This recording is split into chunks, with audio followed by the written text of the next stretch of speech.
I'm Kendall Smith, the Executive Director of the Art Museum of Greater Lafayette. It makes me happy to announce that the museum is now open to members and will be open to the public on July 7th. We're looking forward to seeing you here.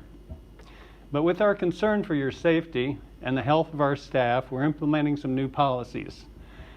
We're open for 3 time periods on Tuesdays, Thursdays, and Saturdays. You can visit with a group of up to 10 people for only 1 hour, and then we'll take an hour and sanitize the facility for the next group of visitors.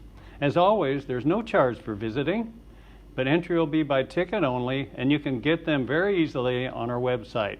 Masks, hand sanitizer, and physical distancing are of course required.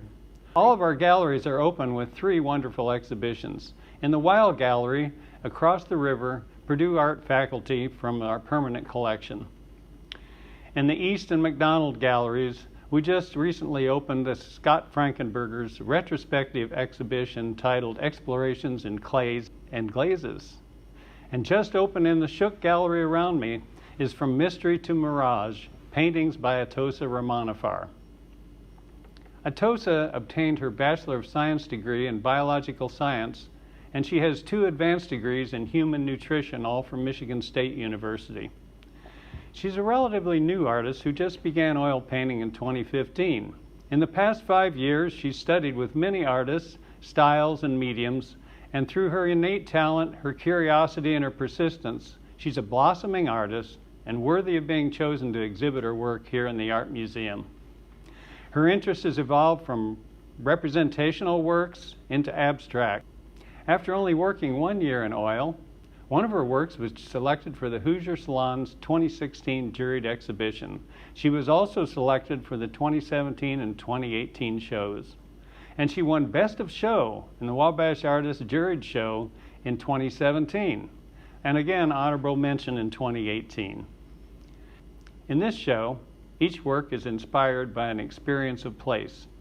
In observing a painting, one can begin to feel the sense of location that we might have visited here, perhaps in recent years or sometime in our childhood. Just as memories of a particular place may fade, reform, mix with other mental images and become our own, these paintings capture the essence of that mystery and let the viewer fill in with their own visions. What remains is a personal illusion of times gone by.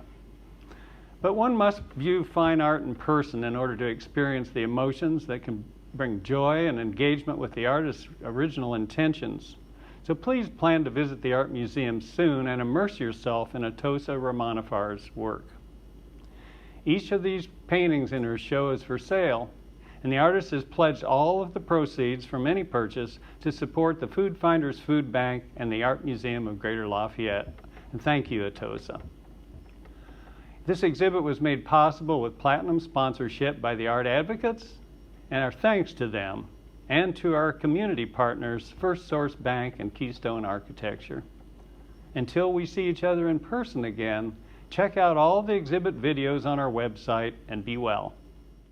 Thank you very much, Kendall, for your kind remarks and generous words. I am honored and grateful to the Art Museum of Greater Lafayette for giving me this opportunity of having my first solo show in our wonderful local museum.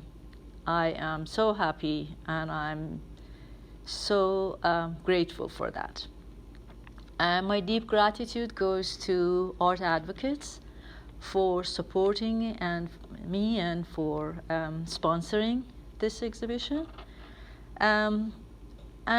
The list of people that I want to thank is just so long, but I will just mention one person and say my general thanks to my family and friends, to people on social media that I don't know, and with their comments, with their feedbacks, with their encouragements, they energize me to work and keep going and keep painting, and I am grateful to all of you. The person that I would like to mention and say my thanks is my father, who surrounded me and nurtured me with his art and music. Without him, I would not be here. I would not be painting.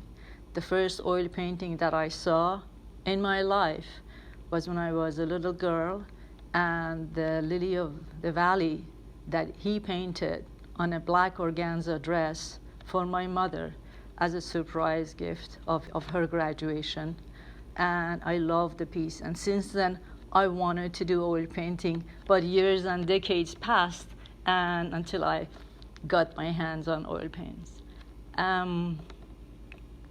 My journey with oil painting started with realism and oil painting. And then as I worked more and saw works of oil painting and cold wax medium, I was interested in the sophistication of the surface, of all the layers that create such a beautiful visual and physical texture. About this show, From Mystery to Mirage, my interest in Mirage goes back to childhood. When we were traveling in summer in Iran, and I was seeing this floating, shimmering haze, and I was just mesmerized by it, and I wanted to see it up close. And I thought that I could see it closer, but then it would vanish. The mystery got solved after several years. Science explained it, but the memory of it stayed with me, and I wanted to paint it, not only for the visual aspect of it, but for the inherent duality that exists in Mirage, that something is there and you think it's real, it exists, you can get closer, but it's only an illusion. And so to me that was interesting. And interesting in the duality of expressing dualities of feelings and emotions and mood is something that I connect to personally, and I feel motivated to do works that can communicate the dualities, the dualities that we experience in life and witness it, like life and death, lightness and darkness, joy and sorrow, to name a few. So paintings that can convey that is interesting to me, and I think I feel strong connection to it. And I would like to leave some room for the viewer to interpret and feel what they feel. And so that's it in a nutshell in terms of my intention.